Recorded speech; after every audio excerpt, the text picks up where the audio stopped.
Bonjour à tous, bienvenue dans le QG des maires. Tous les trimestres, 3 maires de l'agglomération grenobloise viennent sur ce plateau pour nous parler de leur territoire. Aujourd'hui, focus sur la rive gauche du Drac, le long duquel se situent Cessin, Cessiné et Fontaine. Et j'ai le plaisir d'avoir à mes côtés les 3 maires de ces communes. Fabrice Gelé, bonjour. Bonjour. Maire de Cessin, à côté de vous, Guillaume Lissy. Bonjour, merci de votre invitation. Maire de Cessiné-Parisé et Franck Longo. Bonjour Franck. Bonjour. Maire de Fontaine. 3 communes donc situées à l'ouest de l'agglomération grenobloise, au pied du massif du Vercors, le long du Drac. On les voit là sur cette carte. Alors je commence toujours cette émission par un petit tour de table pour savoir si vous connaissez bien vos voisins. Franck, combien d'habitants à Cessiné? On est sur 11 000, 12 000. Ouais. Pas mal. Validé par le maire de Un petit peu moins de 12 Cessiné. 000. Bon. Comment on les appelle les habitants de Cessiné? Cessiné-toi. J'avais bien la réponse. Non, Bon. ça va, ça je sais. Ouais, c'est facile. On ne tient pas en compte de Parisé dans le nom d'appel. Dans le nom, non. Mais dans le nom de la commune, oui. Oui. Cessiné-Parisé. Important. C'est pour ça Important. que je l'ai précisé. Même question, Guillaume, mais pour Cessin, combien d'habitants à votre avis? 8 000. Juste. Il est bon? Oui, il est bien. Ouais. Bon. Laquelle des... 8 000 Cessinois, pardon. Oui, 8 000 oui, Cessinois. ce Cessinois, là, il n'y a pas de souci sur... Et à peu près la moitié de Cessinoises. À votre avis, laquelle des 3 communes est la plus grande? En termes de superficie, je parle. Hein. Ah oui. Ah. Cessiné est pas mal. Je pense que c'est Cessiné-Parisé. Cessiné-Parisé, la plus grande? 8 km² pour Cessin, 6 km 8 pour Fontaine, effectivement, 10,7 km² pour Cessiné. Ouais. C'était donc Cessiné la bonne réponse. Fabrice, combien d'habitants à Fontaine? 123 000, c'est la commune centre de l'agglomération. 23 Ah bah ça va faire plaisir. 23 000 Voilà, habitants. c'est ça, 100, bon, ouais, 23 000 habitants. Bon, il avait bon à 100 000 près. Donc, bon, je ne vous demande pas comment on les appelle, les habitants de Fontaine, ça c'est assez facile. Laquelle des 3 communes est la plus haute en altitude? Je crois que j'ai la réponse. Bon, ça doit être Cessiné-Parisé, ouais. Ouais, c'est Cessiné. Qui culmine à quelle altitude 1907, allez. Ah, moi j'ai 1897, mais on n'est pas loin. On va pas Oh, bah alors chipoter. c'est pas bon, du coup c'est Cessin, 1902. Bon, Fontaine, qui est la 6e ville du département, là je parle en nombre d'habitants. Vous êtes, Franck, à la tête de cette commune depuis 2020. Vous l'avez fait basculer au centre droit, puisque vous êtes adhérent du MoDem, après 75 ans de gestion communiste. La transition a été compliquée pour vous? C'est-à-dire compliqué, ça dépend sur quel plan on se pose. Non, j'avais une équipe qui était prête à C'était une gouverner. petite révolution quand même Oui, pour la ville de Fontaine, pour le ce changement. paysage politique isérois, oui. Après, mon équipe était prête et je crois que je le démontre depuis le début de ce mandat avec pas mal de projets sur la commune. Donc voilà. Comment vous définiriez la ville de Fontaine? Aujourd'hui, Oui. ambitieuse dans ses projets, avec 3 thématiques particulières qui nous tiennent à cœur. L'environnement, la sécurité et nos jeunes, nos enfants, nos scolaires. Donc c'est les 3 priorités du mandat sur lesquelles on a mis l'accent et sur lesquelles on travaille quotidiennement. Ça reste une commune populaire de Oui, l'agglomération bien sûr. Oui, grenobloise. bien sûr. C'est pas parce que j'ai été élu en 2020 et que ça a changé d'étiquette politique que les habitants ont changé, au contraire. Moi-même, je suis fontainois depuis toujours et effectivement, c'est une ville plutôt populaire avec un taux de chômage qui est assez élevé, des revenus modestes pour nos habitants, donc il faut aussi tenir compte de ces particularités-là. Des atouts pour Fontaine, Oui, pour le développement économique peut-être? Oui, une zone économique assez dense, une vie aussi associative qui est très importante sur la commune de Fontaine. Et puis en termes environnemental, on a la chance d'avoir, comme mes voisins de Cessiné-Parisé et Cessin, les Vouillants, et aussi à la fois d'être une commune urbaine. On a le tram, on est juste à côté de Grenoble. Donc on a à la fois les avantages de la ville et les avantages aussi de la forêt. C'est une commune qui a pris aussi des couleurs depuis quelques années grâce au Street Art Fest, hein, qui repeint les murs. Ça change aussi l'image qu'on peut avoir d'une ville, ce type d'aménagement? Oui, je crois qu'il faut aussi répondre à notre ère et à la modernité. L'objectif, c'était de rendre la culture accessible à tous. Et au travers des œuvres que l'on peut trouver directement en ville sans forcément se déplacer dans une salle, c'est aussi ça notre rôle de politique, de pouvoir rendre accessible la culture au plus grand nombre. Et en tout cas, c'est chose faite à Fontaine et on continue bien sûr d'année en année. Cessiné et Cessin participent aussi à cette opération? Oui, ça fera la 3e année cette année-là. Pour la 10e édition, ça fera 3 fois pour Cessiné-Parisé. Fabrice? Et pour Cessin, non. Pourquoi? Parce que Cessin est une commune quand même un peu moins urbaine, avec des façades un peu moins imposantes pour l'opération. Et puis ces choix culturels, enfin en matière de politique culturelle en tout cas, pour l'instant on s'interroge beaucoup parce que c'est quelque chose qui nous plaît, mais c'est vrai qu'on manque de façades à peindre. On vient de voir là, notamment les images de Fontaine. Ouais, c'est des façades importantes, c'est une commune moins urbaine, plus village, c'est ça, avec moins de façades à peindre. Alors d'ailleurs, à Cessiné-Parisé, là, on essaie d'aller même au-delà du festival, puisqu'on va avoir une Marianne sur le mur de la mairie. Et ça sera fait en dehors du festival. On vient de travailler avec un artiste là et ça devrait être fait au moment de l'anniversaire des 80 ans du droit de vote des femmes. Donc ça sera un temps qui est à la fois un temps culturel mais aussi un temps citoyen en marquant une avancée politique forte. Je précise, Franck Longo, que vous êtes aussi conseiller départemental du canton de Fontaine-Sassenage. Alors, il y a une petite particularité à Fontaine. Fontaine-Vercors, pardon, ouais. Qui englobe Sassenage. Il y a une particularité à Fontaine, c'est qu'il y a deux cantons pour la même commune. L'autre, c'est celui de Fontaine-Cessiné, que connaît bien aussi Guillaume Lissy, puisque vous étiez le conseiller départemental de ce canton avant de devenir maire et de vous consacrer entièrement à ce poste. C'était un rêve de gosse de devenir maire de Cessiné-Parisé? Un rêve de gosse, non, mais c'était en tout cas le fruit d'un engagement et d'un engagement collectif. Ça faisait quelques années qu'avec un certain nombre d'amis et de collègues, on travaillait sur un projet qui soit un projet généreux, un projet d'animation, un projet qui soit tourné sur la question environnementale. Et finalement, c'est l'aboutissement de ce travail qui était aussi un travail citoyen. Donc, c'est pas un rêve personnel de gamin, mais en tout cas, c'est un boulot passionnant et au plus proche des gens. Donc, c'est toujours des bons moments. Alors, vous avez deux autres points communs avec Franck Longo. C'est votre premier mandat en tant que maire et vous aussi, vous avez fait basculer la commune alors dans l'autre sens, de droite à gauche. Ça faisait à peu près 50 ans que c'était des maires de droite qui géraient Cessiné-Parisé. Vous êtes adhérent au PS depuis une vingtaine d'années. Déjà. Vous l'êtes toujours d'ailleurs. Hein. Oui, je suis toujours. Il n'y en a pas beaucoup, mais vous en avez un sur le plateau là. Je suis très content d'avoir un témoignage comme quoi le Parti socialiste en Isère n'est pas mort. Pour revenir à Cessiné, par rapport à Fontaine, c'est une ville un peu plus aisée, un peu plus... Moi, je dirais que Cessiné-Parisé, c'est une ville qui est un trait d'union entre Fontaine et Cessin, entre le Vercors et l'agglomération, entre la partie montagnarde, forestière et la partie urbaine et métropolitaine.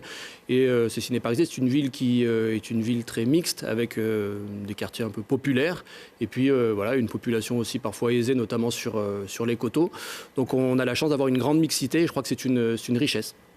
Comme Fontaine, c'est une ville qui est desservie par le tram. Ouais. Qui est plutôt accessible aux portes de Grenoble. Une ville qui se développe aussi, là on voit des images notamment du centre autour de la mairie, qui est un quartier qui est apparu il y a quelques années. Vous savez, les villes, elles évoluent toujours, elles ont toujours évolué. Quand on regarde des photos aériennes de nos territoires il y a 100 ans, ce n'était que des champs et ils ont évolué à chaque fois, année après année, génération après génération. Et la ville de Cessiné-Parisé, elle continue son évolution normale. Et dans les prochaines années, notamment au travers du projet Fauconnière Cœur de Ville que nous portons, elle va continuer à évoluer pour le meilleur, parce que les villes, elles se sont souvent construites en remplissant les dents creuses, par opportunité, et on porte la vision d'un urbanisme qui soit programmatique et dans lequel on ne travaille pas seulement sur l'habitat mais sur les différentes fonctions. Donc voilà, la ville évolue et je crois que c'est une bonne chose. En tout cas, notre objectif, c'est de répondre aux besoins des habitants et ils sont nombreux. Alors c'est une ville clé, Cessiné-Parisé, pour Télé-Grenoble. Est-ce que vous savez pourquoi? La tour sans venin. Ah ouais, l'émetteur. Forcément. L'émetteur de la tour sans venin, pas que pour nous, mais c'est vrai que cette antenne qui surplombe Grenoble fait partie de la commune de Cessiné-Parisé et abrite notamment l'émetteur qui permet à l'agglomération grenobloise de recevoir nos programmes. Voilà. Alors, Cessin, Fabrice Hugelet, dans le dictionnaire des villes de France, Cessin et Cessiné-Parisé se suivent. C'est-à-dire, c'est d'abord Cessiné, puis Cessin par ordre alphabétique. Il n'y a pas beaucoup de place entre les deux pour glisser le nom d'une autre commune. Il y a un lien étymologique entre les appellations de vos deux... Cessiné, c'est le petit Cessin, mais je veux pas donner libre cours à cette légende urbaine. Je crois que c'était surtout des partages de mandements, puisqu'on a fait partie longtemps du mandement de Sassenage historiquement pendant des siècles, sur toute la rive gauche du Drac et même jusqu'à Grenoble-Bastille. Et les territoires se sont découpés. Puis après, il y avait le mandement de Parisé aussi. Voilà, on a fait longtemps partie assez sain de ces sphères d'influence politique. Aujourd'hui, on s'est émancipé. Je trouve que c'est pas mal pour la diversité politique et des politiques publiques. Là. J'ai vu que Saxeus, je crois que c'est l'étymologie grecque, c'est le rocher. Donc, c'est ça. Vos deux communes sont liées à... Les communes de Montagnard. Oui, ouais. Oui, absolument. Montagnards sont là. Et ils sont là. Je suis content de les recevoir, qu'ils soient descendus de leur montagne pour venir sur le plateau de Télé-Grenoble. Fabrice Suget, comme Guillaume, vous avez été adhérent du Parti Socialiste. Ouais. Par contre, vous avez quitté le PS pour rejoindre le parti d'Emmanuel Macron en 2017. Vous avez milité ensemble avant que vous quittiez le PS ? Avec Guillaume, c'est une longue histoire politique commune, avec beaucoup de souvenirs qui sont des souvenirs positifs, puis des souvenirs qui le sont moins aussi. C'est le principe de la politique. On est ensemble, on se rassemble sur des valeurs et sur des engagements, et puis parfois on prend des chemins séparés. Moi, j'ai milité pendant 20 ans au Parti Socialiste, depuis 2002 et l'arrivée au deuxième tour de la famille Le Pen, et j'ai quitté 20 ans après, déçu à la fois par les jeux d'étiquette et puis par les options qui étaient celles du Parti Socialiste. Voilà, je me sens toujours fidèle à mon héritage, à ma formation. Ça a été important le passage au Parti Socialiste pour moi. Je renie rien de ce que j'ai vécu. Donc c'est un engagement qui est formateur et qui aujourd'hui encore dicte mon engagement. Mais je me sens libre. Voilà, un homme libre. Vous avez eu le même mentor, on peut dire ça comme ça, en politique tous les deux ? Oui, on a travaillé tous les deux. On a même été formés tous les deux par Didier Migaud. Ancien maire de Cessin. C'est ça. Et député de la circonscription, oui, tout à fait. Moi, j'ai en plus, pour avoir vécu à Cessin aussi, une relation amicale et particulière, puisque je suis le parrain de sa troisième et dernière fille. Donc, on a une relation qui dépasse le cadre politique. Et voilà, on a un contact régulier encore. Et je bénéficie de son commentaire sur ce qui se passe à Grenoble et dans l'agglomération et sur les territoires de la circonscription. C'est assez intéressant. Il garde un œil sur la métropole qu'il a présidée, la ville de Cessin dont il a été maire. Je crois qu'on ne décroche jamais de ces engagements, parce que c'est des engagements qui sont forts, qui sont à l'échelle de l'humain et passionnants. Alors vous êtes maire depuis 2012 à Cessin, donc un peu plus d'ancienneté que vos deux... Je suis le vieux de la vieille. Voilà, avec vos deux collègues. Et vous siégez d'ailleurs dans le même groupe que Franck Longo au sein de la métropole grenobloise. C'est votre activité principale à tous les trois, maires de vos communes ? Alors, priorité aux plus anciens ? Non, aux plus jeunes. Oui, moi j'ai arrêté de travailler depuis mon élection et je me consacre exclusivement à cette vie politique. Moi, je travaille encore à mi-temps aux côtés de Marie-Noëlle Battistel. Et moi, je suis cadre dans l'entreprise qui s'occupe des transports en commun de l'agglomération grenobloise, le MTAG, depuis 2008. Voilà, et responsable aujourd'hui, c'est une responsabilité toute nouvelle, là, donc c'est un vrai challenge professionnel, responsable de l'information voyageurs. C'est tout récent. C'est important. Ouais. Dans les transports en commun, c'est un point sensible. Où on essaie effectivement d'aller chercher les clients qui nous manquent depuis le Covid. Ouais. Alors, Guillaume le disait, Cessiné fait le trait d'union entre Fontaine, ville populaire, et Cessin, sous-entendu la plus aisée de ces trois communes. Et d'après les stats, le salaire moyen d'un habitant de Cessin est supérieur de 60% à celui d'un habitant de Fontaine. Donc, j'imagine qu'en tant que maire, vous n'allez pas me démentir. C'est une commune qui accueille une population plus aisée que celle de Fontaine. Alors, la nuance est importante. C'est une commune qui accueille des populations plus aisées que d'autres communes, notamment Fontaine. Mais la commune, c'est pas pourtant que la commune est plus aisée elle-même. Ce qui fait la richesse de la commune, c'est pas le potentiel fiscal de ses habitants, mais c'est bien d'autres facteurs qui résident dans la présence d'entreprises, notamment du tissu économique. Voilà, donc oui, c'est moins développé chez vous finalement qu'ailleurs. C'est une commune un peu différente. Encore une fois, c'est une commune plus petite qui s'apparente à un village. D'ailleurs, on est au sud du Cierne. C'est un peu le sud déjà. C'est un peu le village du sud. Et c'est voilà, les CSP plus sérieusement. Et la sociologie est un peu différente. Oui. Même si on essaie de corriger. de rajouter un peu de mixité tolérable à l'échelle de nos quartiers, avec un effort particulier sur la construction de logements sociaux notamment, et de la diversité du parcours d'habitat. Alors vous avez aussi une particularité pour une commune de l'agglomération, c'est la seule avec Bresson à avoir son terrain de golf. Hein. C'est la seule avec Bresson à avoir un terrain de golf, mais ça on le doit qu'à la métro finalement, parce que la commune de Cessin effectivement accueille un terrain de golf sur lequel effectivement il se passe des événements en direction des jeunes, de la formation, de l'intégration des citoyens, des parcours de jeunes notamment, une animation associative et sportive intéressante, mais sur lesquelles on ferait bien quelques entreprises supplémentaires si on pouvait, vraiment, si on me demandait. Voilà, c'est vrai qu'il est bien situé ce terrain. Ouais. Bon, vous jouez au golf tous les trois? Non. Si, je les ai vus tous les deux en douce, mais ils ne le disent pas. Ils n'osent pas le dire. Oh, c'est pas loin de chez vous, ça pourrait être pratique. Le petit Cessin est trop populaire pour aller jouer au golf jusque là-bas. Bon, un petit peu au-dessus de ce terrain de golf, connu d'une grande partie de l'agglomération grenobloise, même quand on n'y joue pas, il y a un des gros projets immobiliers de ces 10 dernières années à Grenoble, même de ces 20 dernières années, qui s'est développé au fil du temps. C'est le projet Prénouvelle, un projet qui a été initié bien avant que vous arriviez à la tête de la commune. Je crois que ça fait une vingtaine d'années à peu près qu'on veut développer ce site. Alors vraiment un site tout nouveau, hein, en terre sauvage, entre guillemets.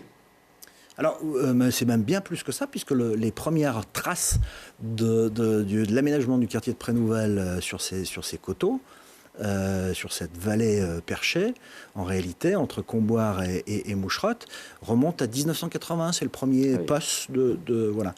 Et donc, c'est toutes les équipes municipales qui m'ont précédé qui ont porté ce projet-là et qui a été incarné, qui a été dessiné par Didier Migaud et par ses adjoints, par ses équipes il y a une vingtaine d'années. Voilà. C'est un projet qui touche à sa fin maintenant. Il reste sur 18 parcelles, plus qu'une seule parcelle.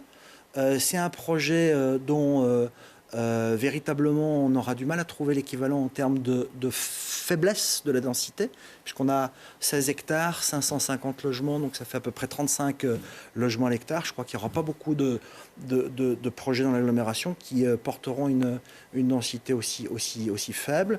On a déjà des prix architecturaux pour ce projet qui fait beaucoup parler, parce qu'évidemment quand l'environnement change, ça crée des anxiétés, du questionnement. Ça c'est logique, et toutes les communes sont soumises à tour de rôle à cette situation. Mais c'est un beau projet, ce sera un bel écoquartier avec les 50 derniers logements qui sont prévus, et d'ores et déjà, hein, on peut dire qu'il y a 70% de propriétaires à cet endroit-là, des gens qui payent assez cher leur appartement pour venir résider dans un cadre qui est exceptionnel et dans un parc de 6 hectares. Voilà, je crois que Didier Migaud et ses équipes avant moi ont fait quelque chose de remarquable sur le plan de l'exigence, de la qualité environnementale et de l'intégration. Et j'assume complètement cet héritage-là qui, en plus, nous permet à hauteur de 30-35% là, d'intégrer des logements locatifs sociaux pour des familles, pour des jeunes qui ne veulent pas quitter Cessin, pour des personnes âgées qui veulent rester à Cessin et bénéficier d'un appartement fonctionnel. Voilà, on est vraiment dans un quartier qualitatif qui prend en compte l'exigence d'habiter dans la pente, hein, de l'habiter dans la pente et dans le paysage. D'ailleurs, Didier Migaud s'était entouré des meilleurs en matière d'aménagement urbain, d'architectes. On a un architecte en chef qui est une sommité mondiale. On a une paysagiste qui est quelqu'un qui travaille de partout dans le monde également, Catherine Mosbar, qui a dessiné le parc de 6 hectares. On a rajouté de la biodiversité. Bref, ce sera une très très belle réussite. Dès qu'on aura fini ces 50 derniers logements, et dès qu'on aura pu, à l'issue de ces travaux, moduler l'ensemble des circulations dans ce secteur. C'est un projet qui a été lancé donc, il y a plus de 20 ans, avant que n'existe, enfin même plus, vous l'avez dit, 40, bien avant donc qu'il n'existe cette fameuse loi ZAN dont on parle beaucoup en ce moment, zéro artificialisation nette, qui n'aurait sûrement pas rendu possible un tel projet aujourd'hui. Votre avis sur ce type de loi qui contraint quand même, vous, en tant que maire, les possibilités de construire, Franck Longo ? Oui, effectivement, le ZAN est en débat aujourd'hui au niveau national, puisque l'objectif, c'est de sédentariser les terres qui sont aujourd'hui agricoles ou naturelles. Mais en ce qui concerne en tout cas Fontaine, et je sais que c'est à peu près le cas aussi sur Cessiné-Parisé, on est nous plutôt touchés par le PPRI, c'est les risques inondations, qui aujourd'hui en fait, de fait ont bloqué depuis maintenant quelques années quasiment l'ensemble de nos terrains en plaine, puisqu'ils sont devenus inconstructibles à cause des risques inondations. Donc finalement le ZAN pour nous, en tout cas pour moi à Fontaine, ne va rien changer, puisque mes terrains constructibles sont déjà bloqués par les risques inondations.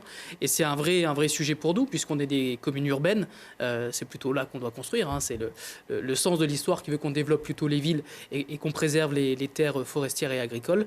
Mais aujourd'hui, on est bloqué par le PPRI. Donc on se retrouve confronté à deux antagonismes. C'est d'une de construire la ville sur la ville pour pas consommer de terre, mais inversement, on est bloqué à côté et on a des risques d'inondation qui nous empêchent de faire les projets. Donc voilà, difficile pour nos communes de plaine qui sont grandement touchées. Fontaine, c'est presque 2/3 de la commune qui est concernée par les risques d'inondation et donc inconstructible.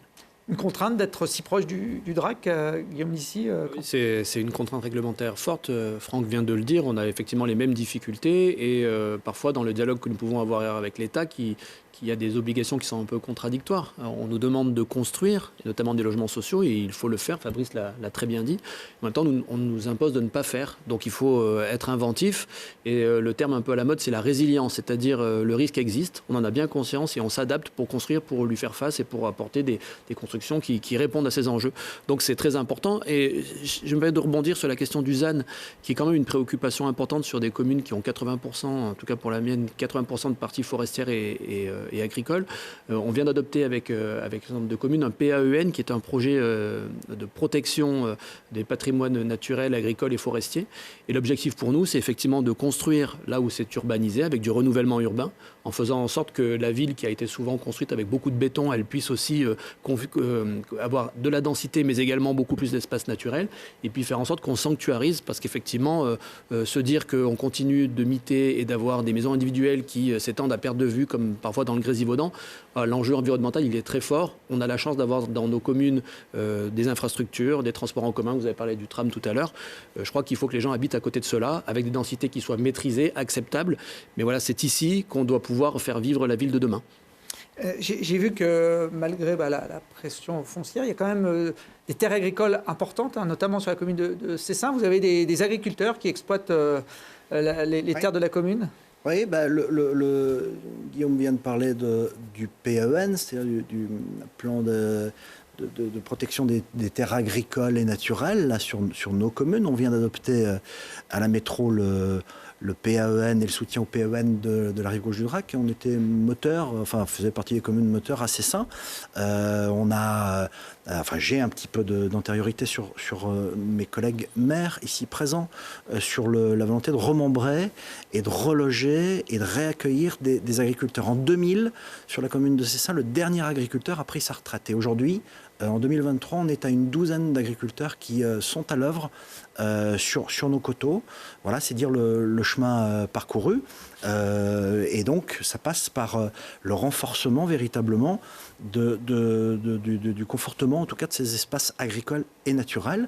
Pas oublier que nos agriculteurs sont à la fois les pourvoyeurs de nourriture. On essaye, en tout cas, de plus en plus de développer l'alimentation via une proximité dans l'agriculture, mais aussi les jardiniers de nos paysages. Et encore une fois, c'est ça, a le sentiment, véritablement, on travaille en tout cas sur cet aspect-là, le sentiment et le fait d'être l'obligation de vivre dans le paysage qui nous impose, qui nous oblige véritablement. Donc on a besoin des agriculteurs pour entretenir ces dizaines, ces centaines d'hectares.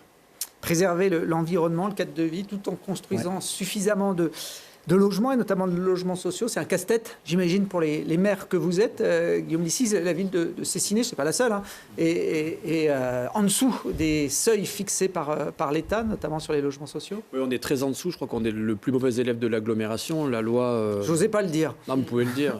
Je vous laisse on est là aussi pour assumer. Donc on a un peu plus de 12% de logements sociaux. La loi en réclame 25 ou 20 selon selon la tension locative.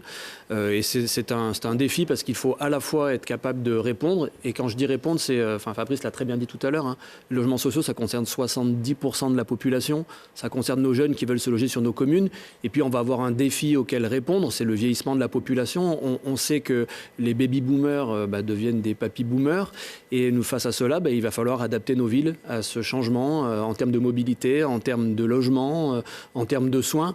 Et effectivement, on a besoin de logements qui soient accessibles parce qu'il y a beaucoup de gens qui ont des grands appartements avec une petite marge qu'ils n'avaient jamais vue. Puis le jour où la dépendance ou les problèmes de santé arrivent, ils se tournent vers les collectivités en disant on a besoin de votre aide pour pouvoir avoir un parcours résidentiel qui nous permette de rester en ville, à côté des transports en commun, à côté des offres de soins, mais dans des logements qui sont un peu moins chers parce que le niveau de rémunération à la retraite a aussi un peu évolué. Et c'est en ça où on a absolument besoin de construire du logement social. Et puis, je dirais qu'on a une part de solidarité aussi à prendre parce que les grandes erreurs des années 70, c'est de concentrer au même endroit toutes les personnes qui pouvaient rencontrer des difficultés. Et on voit qu'aujourd'hui, ce modèle de développement, il ne fonctionne plus. Donc, je pense que chaque commune doit pouvoir prendre sa part de ces logements sociaux avec des personnes qui apportent aussi des richesses importantes à nos collectivités. La commune de Cessiné-Parisé, depuis 1995, a perdu 1500 habitants. Ça fait plus de 10% de sa population. Et on a fermé la moitié de nos classes. Ça veut dire quelque chose, c'est aussi une alerte. On a, nous, des groupes scolaires qui sont à moitié vides. Et moi, j'ai envie que nos centres commerciaux puissent fonctionner avec du commerce de proximité, mais pour ça, il faut des clients. Et on veut des enfants dans nos écoles. Et on veut une ville qui soit vivante. Et donc, l'enjeu, c'est effectivement de construire du logement social, mais pas que, parce qu'il faut un équilibre. Et évidemment, l'enjeu qui est le nôtre aujourd'hui, c'est de trouver les grands équilibres pour que ce soit une ville pour tous. Une ville pour les plus modestes, mais aussi une ville pour tous ceux qui ont envie de se sentir bien dans une commune qui est très équilibrée. Ouais, et puis je rappelle qu'il y a des amendes, que l'État pénalise les communes qui seront en dessous du seuil fixé de logements sociaux. Ça coûte cher pour une commune comme Cessiné chaque année ? Alors, la première année du mandat, on a payé 490 000 €. Donc, c'est des sommes qui sont très importantes par rapport à nos budgets de fonctionnement. On peut déduire chaque année ce qu'on a investi dans l'année N-2. Donc là, ces dernières années, on paye moins parce qu'on investit beaucoup. Et donc finalement, oui, c'est beaucoup d'argent qui sont donnés. Chaque année, la commune de Cessiné-Parisé, elle investit 250 000 € pour faire du logement social. Et c'est 250 000 € qu'on déduit de nos amendes. Voilà, donc c'est un investissement important, mais qui sert aussi à avoir des dépenses de fonctionnement qui sont un peu moins fortes. Pas d'amende à Fontaine, vous êtes dans le... 29% de logements sociaux, donc au-dessus de la loi SRU qui nous impose 25%. Et sur certains quartiers, on est même en mixité inversée, c'est-à-dire que on ne doit plus faire de logement social là où finalement il y en a trop eu, où on a trop construit pendant des années. Donc on a sur nos quartiers, notamment prioritaires politiques de la ville, une obligation de ne plus faire de logements sociaux, donc ce qu'on envisage effectivement. Mais l'objectif, nous, c'est de se maintenir à ce taux-là, puisque la loi est à 25%. On souhaite bien sûr respecter la loi. Et c'est pour ça que dans nos projets, par exemple Porte du Vercors, il y aura toujours une partie logement sociable, mais une partie raisonnable pour pouvoir maintenir notre taux et pas forcément aller plus haut. Alors on va parler de ce projet Porte du Vercors, qui est un projet d'aménagement important pour la ville de Fontaine. Mais puisqu'on a évoqué Prénouvelle, il y a aussi sur Cessiné, alors plus modeste, mais le site de la Fauconnière, dans l'entrée de la ville, en bas, en tout cas, avant d'attaquer la montagne, qui est un projet en réflexion depuis plusieurs années pour son aménagement. Oui, alors le projet Fauconnière, on a envie de changer un peu ce nom parce que Fauconnière, finalement, c'est un centre commercial qui est un centre commercial des années 80 avec tout ce que ça représentait à l'époque, c'est-à-dire un immense parking et puis un centre commercial, on le voit du coup à l'écran, assez dégradé en R+0 et on a défini un périmètre d'étude qui fait 10 hectares. Donc autour de ce centre commercial-là, il y a 10 hectares qui sont aujourd'hui essentiellement bétonnés avec des grands parkings et une énorme place qui est faite à la voiture et aux concessionnaires automobiles. Et on se dit que 10 hectares en cœur de ville pour une ville qui cherche son centre-ville, c'est une chance formidable. Et donc on a envie, et on le porte, on est plus qu'en réflexion, on est en travail avec les habitants, on a fait depuis un an plusieurs dizaines d'ateliers, on a eu plus d'1 millier de contributions, on a encore eu une réunion la semaine dernière, et l'objectif c'est qu'on ait un plan qui soit arrêté au mois de mars, et qu'on puisse ensuite travailler sur une formalisation de tout cela. En tout cas, l'ambition pour nous, c'est de faire du logement, parce qu'il en faudra, et sur 10 hectares, on pense que 50 à 60 logements à l'hectare, c'est quelque chose qui est assez équilibré, alors que les taux moyens en zone urbaine, c'est plutôt 100 logements à l'hectare. Donc on essaye de trouver un équilibre qui soit adapté et conforme, donc ça va faire 500, 600 logements. Et puis surtout, on a besoin de regagner de l'espace vert. On a un parc magnifique à côté, il est évidemment sanctuarisé, et il va même s'étendre. Et puis il faut qu'on travaille sur les mobilités, il faut qu'on travaille sur les services. On est en train notamment de faire en sorte que le premier bâtiment de ce nouveau quartier, de ce nouveau cœur de ville, soit une maison médicale. Parce que tout à l'heure, j'évoquais la situation des seniors. On a absolument vraiment besoin qu'on ait des services, des commerces nouveaux et que finalement, au cœur de cette ville, il n'y ait pas que de l'habitat, mais toutes les fonctionnalités. Parce qu'effectivement, aujourd'hui, on a besoin de pouvoir se déplacer à minimum, avoir un tram à côté, peut-être mettre la voiture un peu de côté pour qu'on puisse se balader avec les enfants, se balader en vélo. Je pense que la ville de demain, c'est plus celle d'hier dans laquelle on roulait tous en voiture, on allait au centre commercial à 2 km le samedi et puis on habitait de plus en plus loin de là où on travaillait. Je crois qu'aujourd'hui, il faut qu'on réfléchisse sur des villes dans lesquelles on ait toutes les fonctions à proximité, les fonctions économiques, il faut de l'emploi, évidemment, des fonctions d'habitat, de l'habitat social et de l'habitat pour les plus aisés également. Enfin, en tout cas, ce qui est intéressant, c'est qu'on devrait avoir un joli projet de ville qui n'est pas qu'un projet de quartier. Et nous, en tant que service public, on est aussi très intéressés parce qu'on a une bibliothèque qu'on souhaite pouvoir faire évoluer, une maison des jeunes, la maison des associations. Et l'idée, c'est d'avoir dans ce nouveau cœur de ville toutes les fonctionnalités qui sont celles d'un cœur de ville et qu'on n'aille pas seulement à Grenoble quand on va au centre, des terrasses de café qui aujourd'hui manquent un peu sur nos communes. Fabrice Hugelet rappelait qu'il avait fallu 40 ans pour que Prénouvelle arrive à peu près en état de finition. L'objectif là, pour le projet Fauconnière, vous fixez des échéances Alors là, on est un peu dans le dur d'un point de vue réglementaire, c'est-à-dire qu'on a besoin de faire évoluer les documents d'urbanisme, PLUI, SCOT et compagnie. Donc on est dans cette phase-là qui est une phase d'étude qui n'est pas forcément très visible, mais qui exige beaucoup de travail et d'engagement de la part des services municipaux puis des sociétés d'aménagement qui nous accompagnent. L'objectif pour nous, c'est que en toute fin de mandat, on ait les choses qui soient à peu près calées et qu'on ait peut-être les premières pierres 2026-2027. Voilà, en sachant que c'est exactement ce que Franck a dit, c'est des projets comme cela, ils ne se font pas en 2 mois.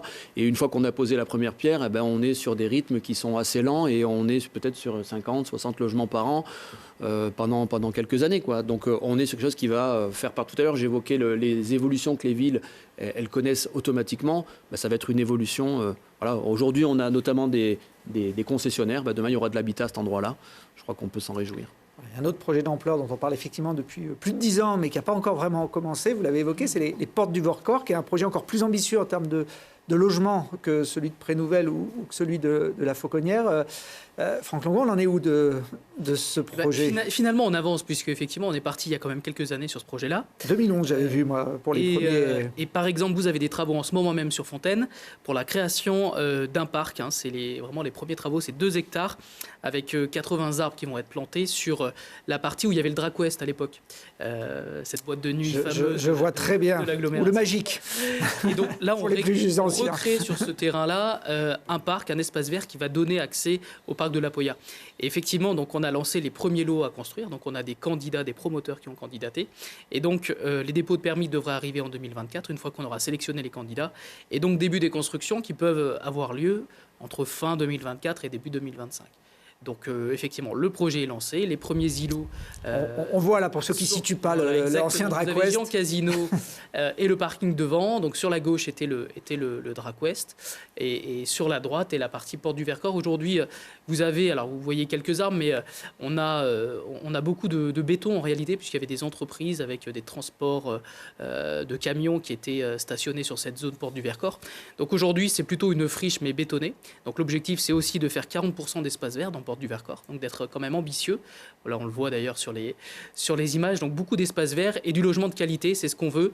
Et quand je dis logement de qualité, c'est bien sûr en termes architectural, en termes de consommation énergétique, mais aussi en ramenant du service. Donc on a l'objectif aussi d'avoir un cinéma, des restaurants, des commerces de proximité. Ce qui manque un petit peu aussi à Fontaine, bien qu'on soit une grande ville, on a aussi les mêmes problématiques que nos voisins, c'est-à-dire que un petit peu plus de bars, de restaurants seraient le bienvenu sur notre commune, comme par exemple un magasin de bricolage sur lequel on essaye de travailler. Bref, voilà. Il y a du travail, mais ce projet-là, on le veut vraiment efficient sur de nombreux sujets. Je le disais, le commerce est important pour nous, les services, le logement de qualité, les espaces verts, pour faire quelque chose qui soit vraiment très intéressant. Donc je le disais, on a commencé par le parc et on va d'ailleurs aussi l'année prochaine découvrir la Petite Saône.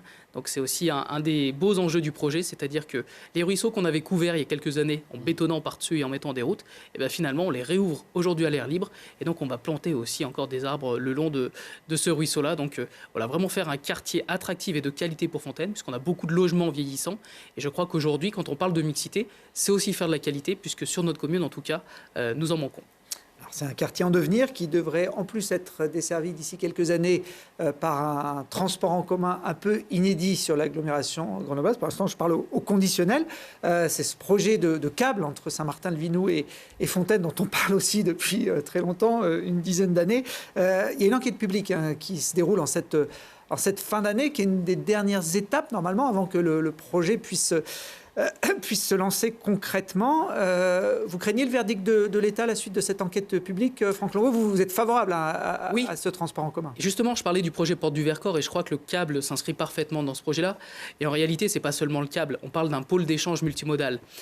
On veut faire coïncider le terminus du tram A, le départ du câble, l'arrivée future de la chrono-vélo, puisqu'on va la construire en 2024 sur l'avenue du Vercors, c'est quand même une de nos plus grandes avenues passantes de Fontaine, l'arrivée des bus, potentiellement aussi des parkings de stationnement, puisque la ZFE commence à être mise en place sur l'agglomération, et les véhicules critères 5 au 1er janvier prochain, les critères 4 et l'année prochaine les critères 3, seront interdits à la circulation, sauf quelques exceptions, dans notre périmètre restreint de l'agglomération, les 13 communes qui ont signé la ZFE.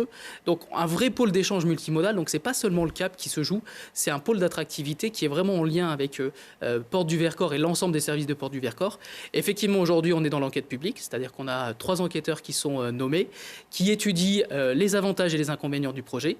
Donc Fontaine a répondu et a pris une délibération pour souligner effectivement qu'elle soutenait le projet, parce qu'il y a vraiment de nombreux atouts sur ce projet-là. On parle de construire les villes pour des années à venir, et je crois qu'avec le câble, on est dans ce sujet-là. On le voit bien, aujourd'hui, tout est urbanisé.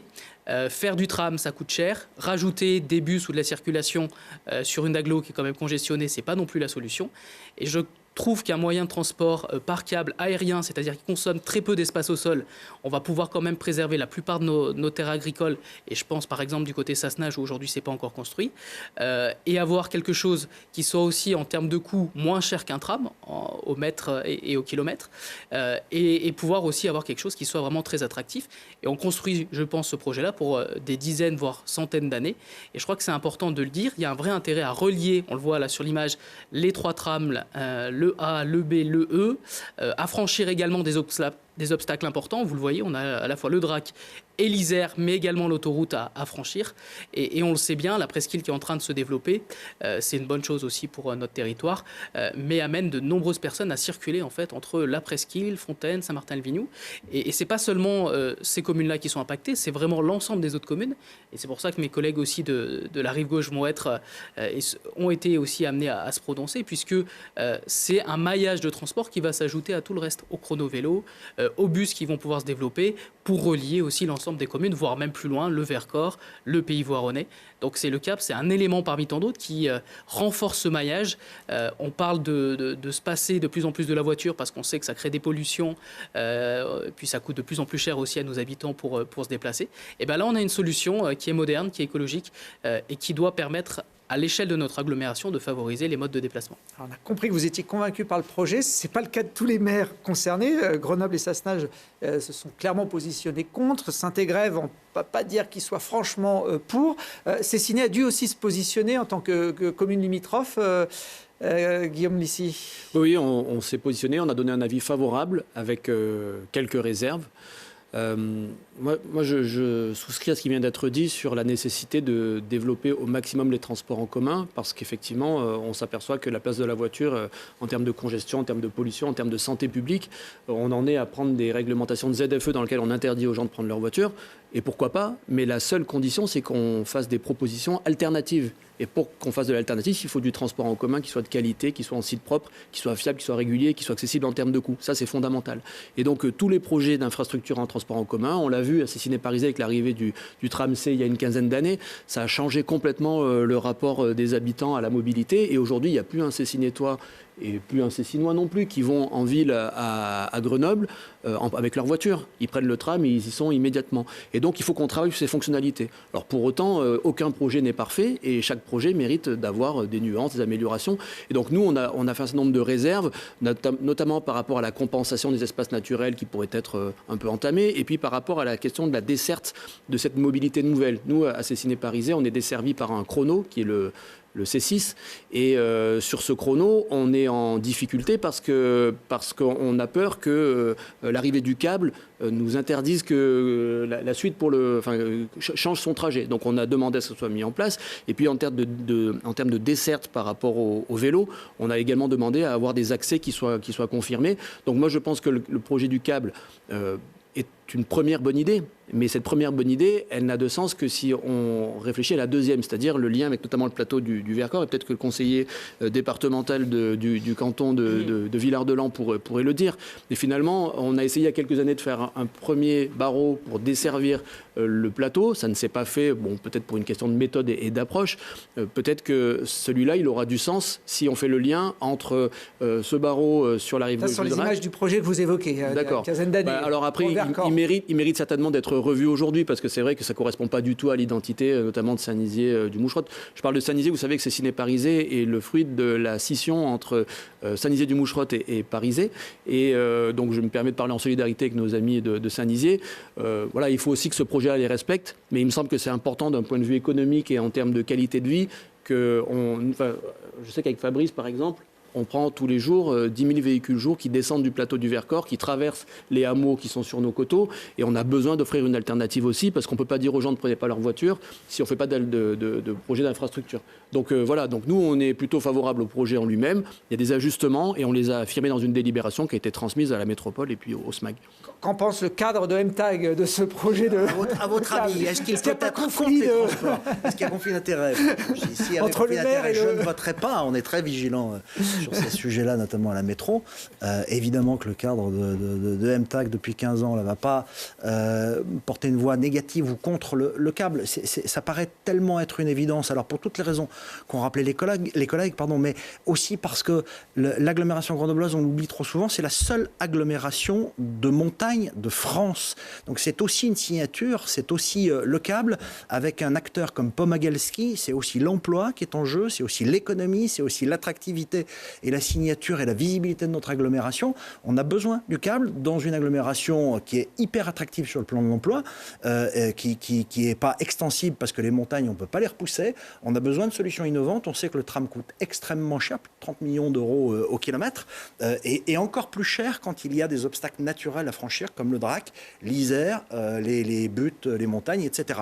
Donc on a besoin du câble absolument, et même si la ville de Cessin n'avait pas à s'exprimer officiellement dans la campagne de la concertation officielle, elle le fait bien volontiers pour soutenir ce projet-là qui est indispensable. Guillaume, si je peux me permettre juste une précision, en fait, le débat, c'est pas tellement sur l'intérêt du câble, c'est sur sa localisation. Et beaucoup de ses adversaires disent que c'est pas forcément pertinent de le mettre là parce qu'il n'y a pas de la mobilité interne à l'agglomération.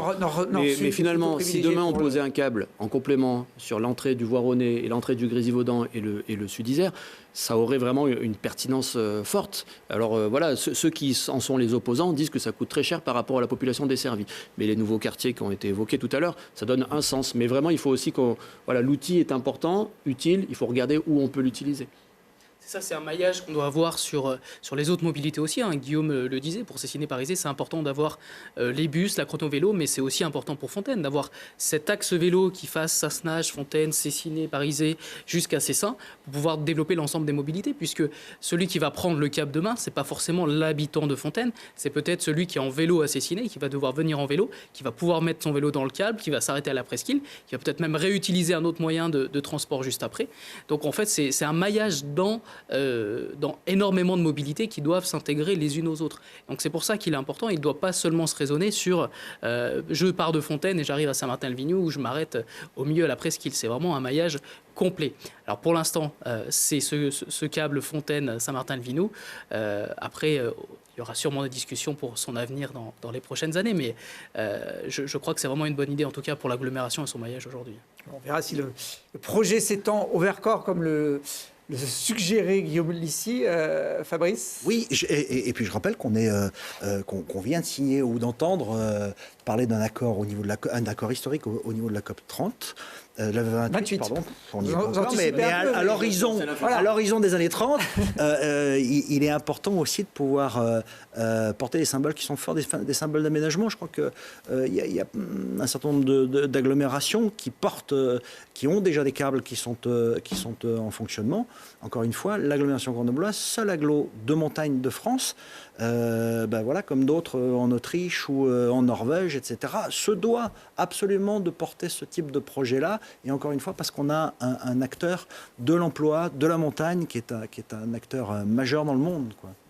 En tout cas, un câble qui accéderait au massif et notamment au Vercors, ça pourrait avoir du sens aussi. Il y a une époque, il y avait un tram qui passait par Cessiné, Cessin. Pour accéder au Vercors, la voie, le tram n'existe plus, mais la voie est toujours là. Et vous l'avez, vous, les élus, réhabilité il y a quelques mois pour une pratique plus douce de la mobilité, Fabrice. Plus douce, pas complètement, parce qu'on était quand même en compétition à vélo électrique. Et je peux vous garantir qu'il y en a certains qui ont craché un peu leurs poumons, dont le maire de Cessin, évidemment. Mais c'est un très beau projet qui, encore une fois, est un trait d'union sur les territoires, entre les territoires d'agglomération et les territoires du plateau du Vercors, qui mettent en scène toute l'ambiance touristique et naturaliste de notre région, qui intensifie l'attractivité. Le tramway a duré, l'ancien tramway a duré sur ses pentes de 1911 à 1952, concurrencé par le bus et par les transports en commun.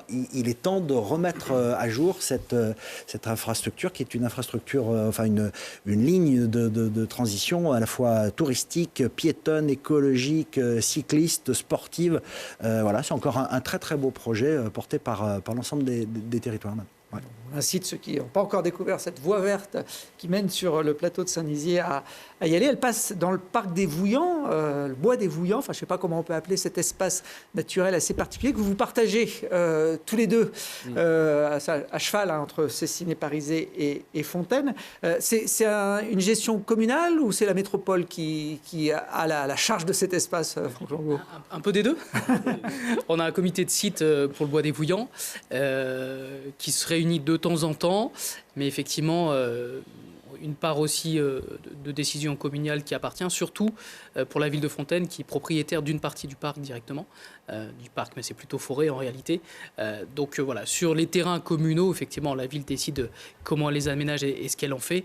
Et par contre, elle est obligée quand même de discuter avec ses partenaires, que ce soit le département, la métropole ou des propriétaires privés, puisque finalement, c'est multipropriété, ces bois-là. Donc voilà, c'est un petit peu des deux. Vous aviez réglementé la chasse, alors je crois que c'était Fontaine qui avait réglementé la chasse dans le bois des Vouillans, parce qu'on a vu qu'il y avait beaucoup d'activités sportives et que ça peut être une cohabitation compliquée. Alors, pour essayer de faire simple, c'est toujours compliqué ces sujets-là, mais la ville de Fontaine était plutôt propriétaire du bas des Vouillans. Du haut des Vouillans, pardon. Voilà. Du haut des Vouillans, et les propriétaires privés étaient plutôt propriétaires du bas. Et en fait, les personnes circulaient plutôt en bas des Vouillans, puisque partaient à pied de Fontaine ou de Cessiné-Parisé. Il nous a paru important, notamment, de pouvoir limiter la chasse sur les parties qui sont les plus fréquentées. Donc on a négocié, bien sûr, avec la CCA, la Fédération de chasse, qui nous a écoutés, nous a entendus, et a été OK, entre guillemets, pour inverser ces terrains de chasse, c'est-à-dire ne plus chasser sur le bas des Vouillans.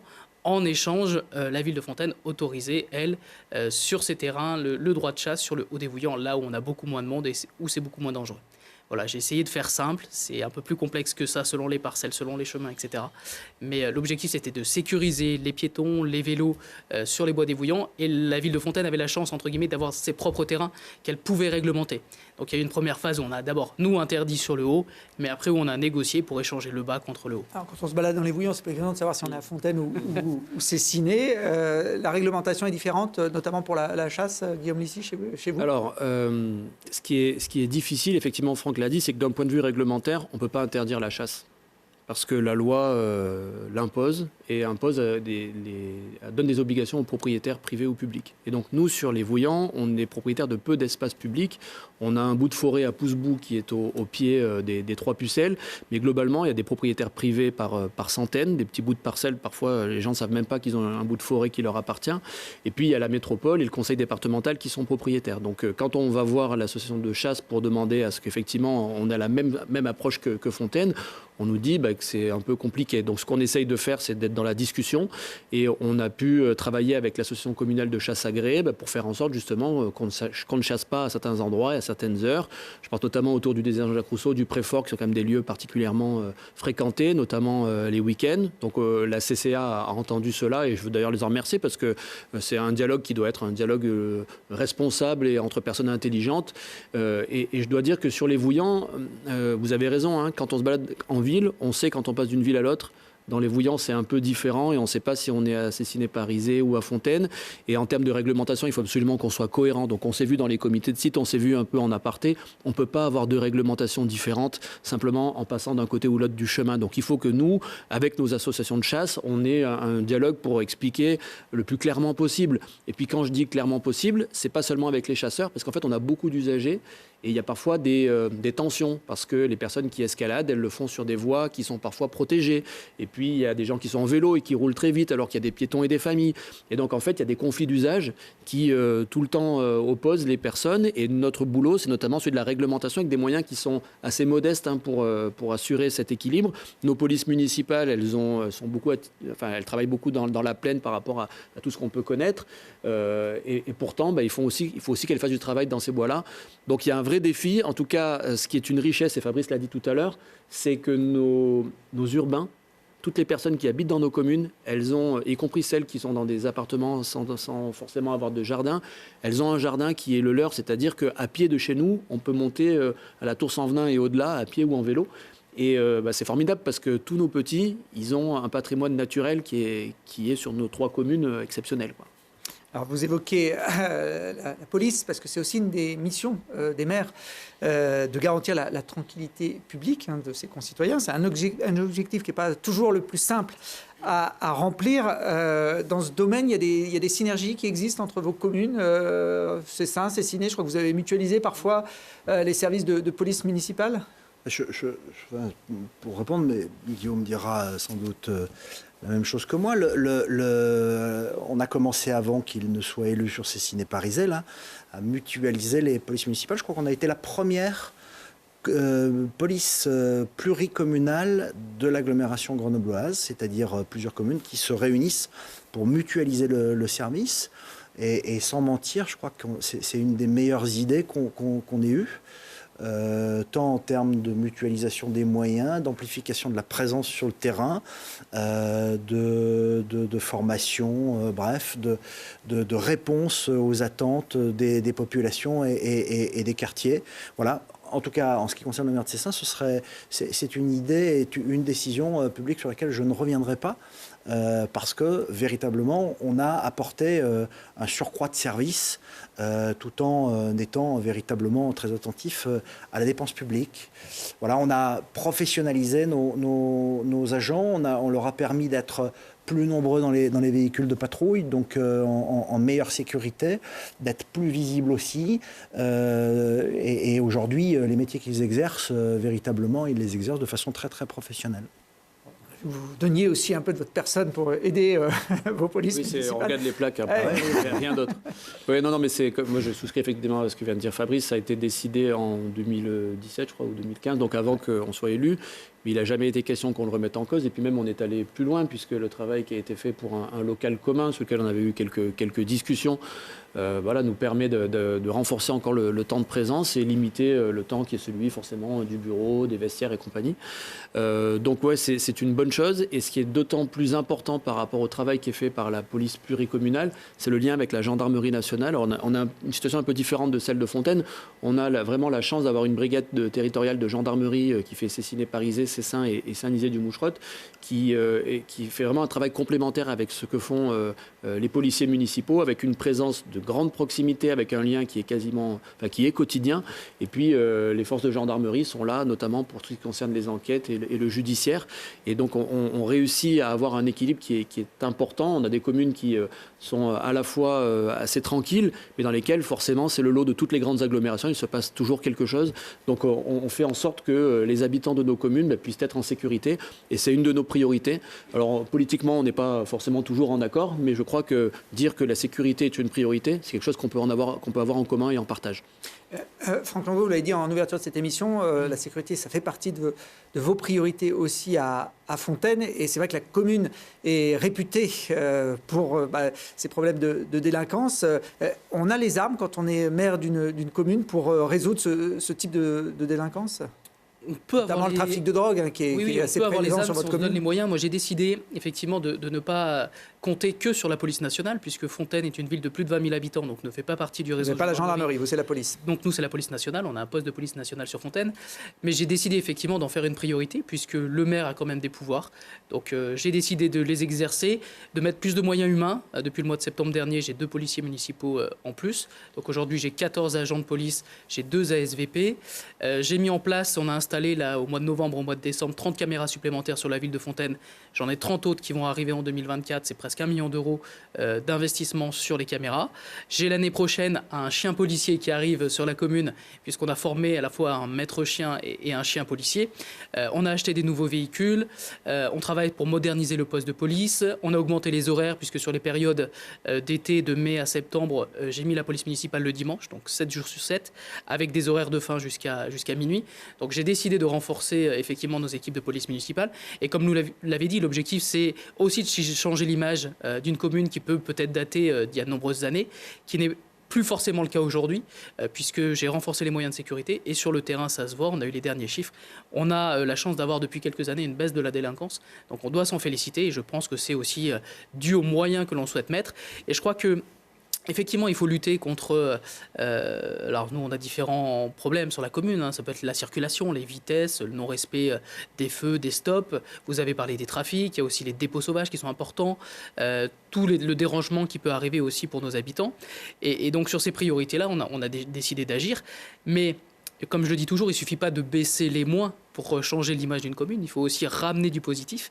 Et j'ai décidé aussi, par exemple, de rajouter des animations, une fête médiévale, le marché de Noël, voilà, ce genre de choses pour aussi ramener une qualité de vie à Fontaine. Par exemple, on a fait 15 projets de végétalisation là en quelques mois dernièrement. Donc c'est aussi important de ramener de la qualité de vie dans la commune pour pouvoir effectivement à l'avenir progresser sur cette image de la ville, comme va le faire le câble, comme va le faire le projet Porte du Vercors, où on veut des logements de qualité avec des terrasses qui soient peut-être un petit peu plus chers que ce qu'on a actuellement sur la commune. Mais voilà, je crois que c'est un tout aussi quand on parle de réputation d'une commune. Il faut travailler sur les écoles, il faut travailler sur l'accompagnement social, il faut travailler sur tout un certain nombre de sujets. On a mis en place une mutuelle communale au mois de septembre. On a mis en place France Service en début d'année 2023. Donc tout ça aussi, des services supplémentaires pour accompagner les plus précaires. Et je crois que c'est pousser tout le monde dans le même sens, du soutien scolaire qu'on a rajouté aussi en début de mandat dans les écoles. Voilà, c'est tout ça qui fait qu'aujourd'hui, on peut peut-être avancer et travailler sur l'image de Fontaine qui effectivement doit progresser. Alors, malgré tout ça, il y a eu des émeutes en juin et la ville a été victime, comme beaucoup d'autres communes en France, de cet événement. Vous-même, je crois que vous avez été agressé à cette période dans la rue. Franck Longo, parmi les dégradations les plus importantes qu'a subi la commune, il y a la Source, qui est la salle de spectacle de Fontaine, qui est connue aussi par beaucoup de monde dans l'agglomération, qui a été incendiée. On voit là l'état de la salle après cet incendie. Donc évidemment, elle est fermée depuis plusieurs mois. Est-ce qu'il y a des projets de réouverture? Vous avez un peu plus de visibilité aujourd'hui? Oui.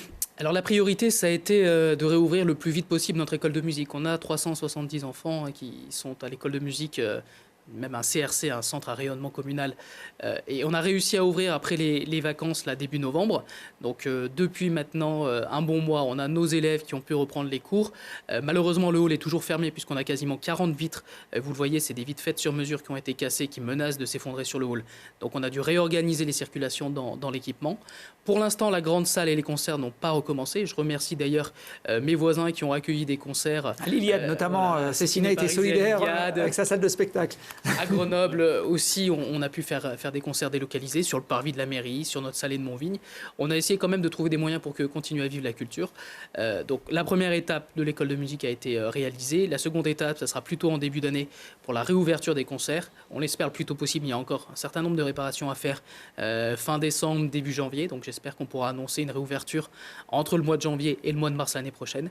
Et après, on va dire les à côté, les studios de répétition par exemple, qui réouvriront eux un petit peu plus tard, puisqu'on fonctionne par priorité. Mais effectivement, on a subi des émeutes. Alors, à relativiser quand même dans l'analyse, puisque les premiers soirs, on a su qui étaient les contrevenants, et c'était plutôt des jeunes, et même des très jeunes, 14 ans par exemple, un jeune qui a été arrêté pour l'incendie de la source.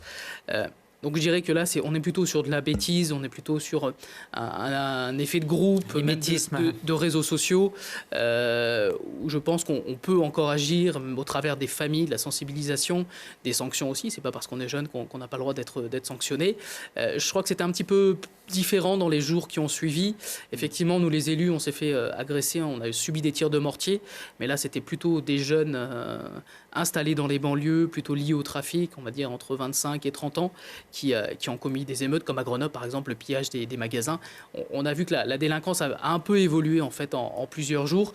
Et donc je dirais que la partie des jeunes, ça s'est calmé très vite. Les parents dans les différents quartiers d'où venaient ces jeunes ont su aussi taper du poing sur la table, puisque nous on a fait le tour justement des quartiers, des familles, pour leur expliquer l'intérêt d'avoir la source. Mais on peut aussi parler de la Poste qui a été incendiée. Aujourd'hui la Poste est fermée. C'est quasiment 1 an de fermeture, puisque des travaux vont avoir lieu en 2024 pour réouvrir, on l'espère, entre le mois de juin et le mois de septembre au mieux. Mais pendant 1 an, ça veut dire que la Poste de Fontaine est fermée. C'était un des plus gros bureaux de poste de ce secteur. Et c'est finalement ces ciné-parisés qui doivent en subir les conséquences, Sassenage également. Donc ça pénalise en réalité nos habitants. Donc ça a été compris, le message a été passé aux jeunes. Après, on a un gros travail à faire sur le reste de la délinquance, mais ce n'est pas tout à fait les mêmes sujets en fonction des jeunes qui sont intervenus au cours des jours qui ont passé et pendant lesquels ont eu lieu ces émeutes. Allez, je voulais finir cette émission sur une note un peu plus gaie que ces émeutes qui ont lieu au mois de juin. Parler de sport. Il y a des interactions, d'ailleurs, on parlait de mutualisation tout à l'heure. Il y a des clubs communs entre vos communes, notamment entre Cessin et Cessiné, Fabrice. Il y a plusieurs clubs qui ont été conçus de façon collective. D'une manière générale, le bassin de vie Cessiné-Parisé, Cessin et la vie associative a été conçu dans un esprit de non-compétition depuis des dizaines d'années et bien avant Guillaume Lissier et Fabrice Hugelet. C'est plutôt une bonne chose. L'un devait avoir le foot, l'autre le rugby, l'un le basket, l'autre la pétanque. Le volet, exactement, et puis on peut multiplier comme ça à l'envi la construction sportive, ce qui permet d'avoir une belle émulation et des clubs qui sont des clubs solides.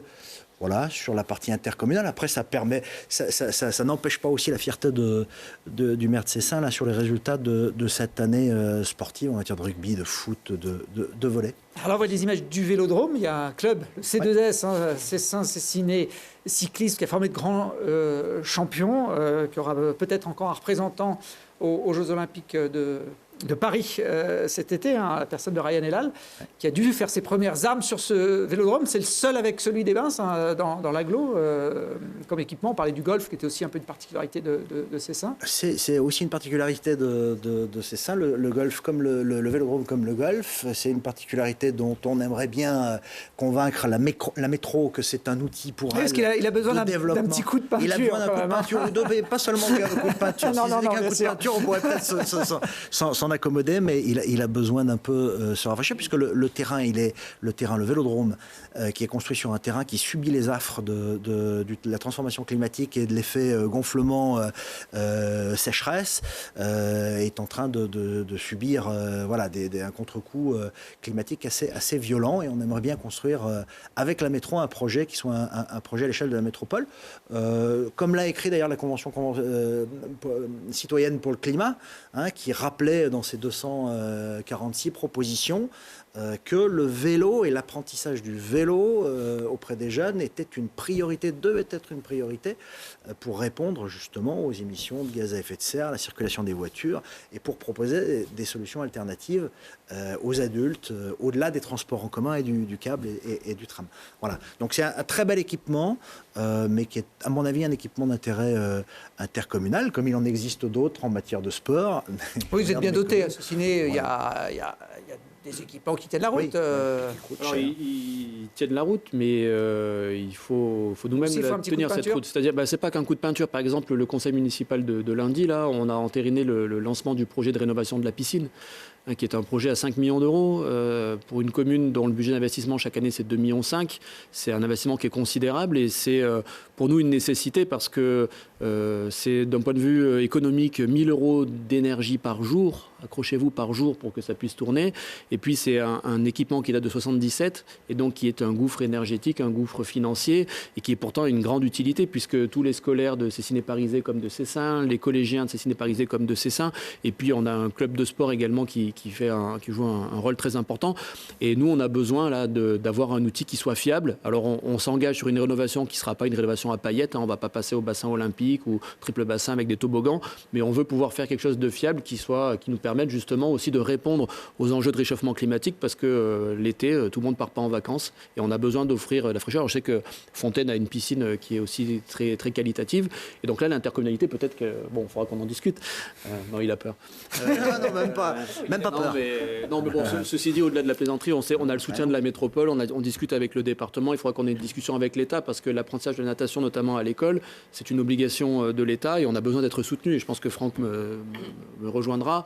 Voilà, on a la question des piscines municipales va être un enjeu fondamental dans les prochaines années. Toutes les piscines arrivent en fin de vie et si on n'investit pas massivement, eh bien, il faudrait mieux les fermer. Nous, ce que nous ont dit les experts, c'est vous investissez maintenant ou vous la fermez dans 2 ans. Donc, comme on y tient pour toutes les raisons que j'ai évoquées, on y va et on sera très heureux de pouvoir continuer à offrir aux habitants de Cessiné-Parisé. On a vu des piscines fermées, alors temporairement sur l'agglomération, il y avait Domaine notamment il y a 1 an. À Fontaine aussi, les questions d'énergie, de gestion. C'est un équipement, mais comme d'autres équipements publics, qui coûte pour une commune, puisque ce n'est pas du tout le prix des entrées qui font la bascule avec ce que ça coûte. Il faut les augmenter.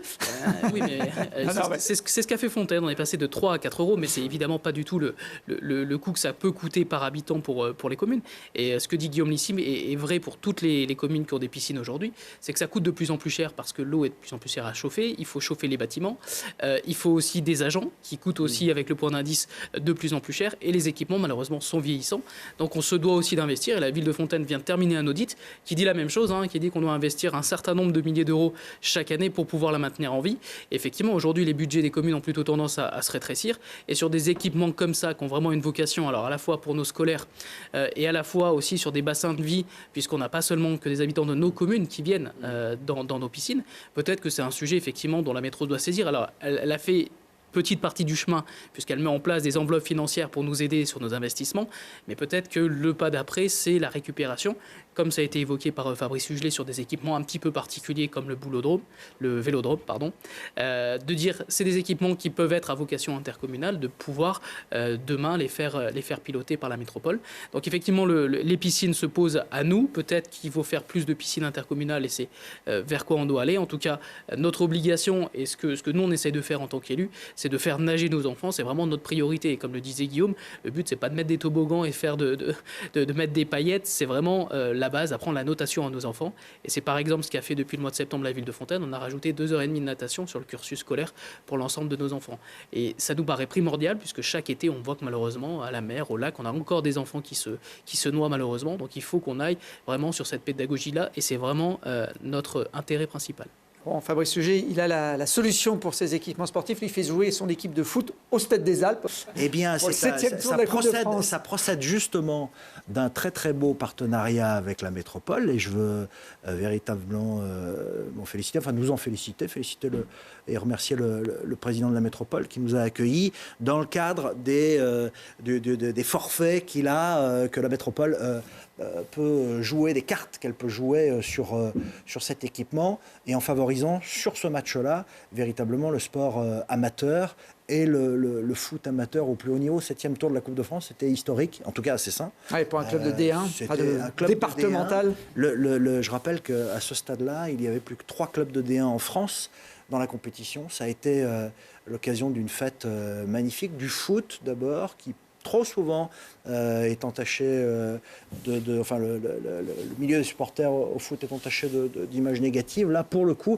réunir 5000 personnes, on n'aurait jamais pu le faire à Cessin. Véritablement, c'était une fête du sport amateur, une fête du ballon rond qui va laisser des souvenirs et faire briller les yeux des jeunes joueurs là, de Cessin pendant quelques années, je pense. Bon. Détourner les rugbyman de leurs attentions premières. Ne parlons pas de rugby et de choses qui fâchent, attention. Hein. Bon, on n'a plus le temps. Moi, j'étais très content, en tout cas, non pas de réunir 5000 personnes, mais 3 maires de l'agglomération. Merci d'être venus partager votre territoire sur le QG des maires. On ira se balader dans la prochaine émission sur un autre secteur de l'agglomération. En attendant, vous pouvez retrouver l'ensemble de ces émissions en ligne sur notre site internet telegreneuve.net. Merci à tous les 3. Merci beaucoup.